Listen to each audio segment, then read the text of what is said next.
સૌને અમારા નમસ્કાર. ગણિત વિજ્ઞાન પ્રદર્શનમાં આપ સૌનું હાર્દિક સ્વાગત છે.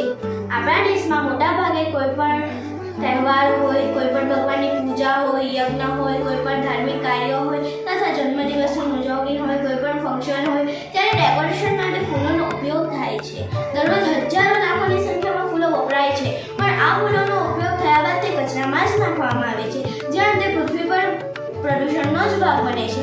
આ પ્રદૂષણની સમસ્યાને ધ્યાનમાં લઈ અમે આ વેસ્ટ ફૂલોનો બેસ્ટ ઉપયોગ કર્યો છે, જેના દ્વારા અમે પર્યાવરણ શુદ્ધ અને સુગંધી કરનાર ઓર્ગેનિક ધૂપ બનાવી છે.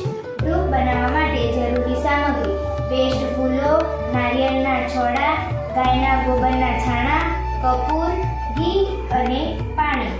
ધૂપ બનાવવાની રીત: વેસ્ટ ફૂલોને ભેગા કરો. ફૂલોની પાંખડીને આ રીતે છૂટી પાડો. આ ફૂલોને 2-3 દિવસ તાપમાં સૂકવો. સુકાઈ જાય પછી તેમાં જરૂરિયાત મુજબ કપૂરની ગોળી નાખી મિક્સરમાં ગ્રાઇન્ડ કરી આ રીતે ભૂકો તૈયાર કરો. નારિયેળના છોડાનો પણ ગ્રાઇન્ડ કરી તેનો આ રીતે ભૂકો તૈયાર કરો. છાણાનો પણ એ જ રીતે પાવડર તૈયાર કરો. દરેકને ચાળણી વડે ચાળી આ રીતે પાવડર તૈયાર કરો. દરેક પાવડરને મિક્સ કરી તેમાં થોડું ઘી ઉમેરી અને પાણીને ઉમેરતા જઈ પેસ્ટ તૈયાર કરો. તૈયાર પેસ્ટમાંથી આ રીતે નાની નાની અગરબત્તી એટલે ધૂપ તૈયાર કરો.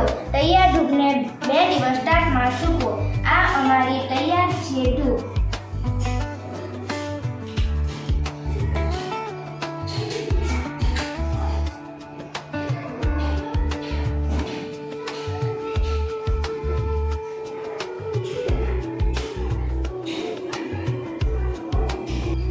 તૈયાર થયેલા આ ઓર્ગેનિક ધૂપના ફાયદા: વેસ્ટ કચરાનો યોગ્ય ઉપયોગ થાય, પર્યાવરણ પ્રદૂષણ મુક્ત બને, આર્થિક ઉપજ મેળવી શકાય, સકારાત્મક ઉર્જામાં વધારો થાય, કેમિકલ ફ્રી હોવાથી નુકસાન પણ કરતું નથી, ખર્ચ ખૂબ જ ઓછો થાય, વાતાવરણ શુદ્ધ અને સુગંધી બને. Thank you.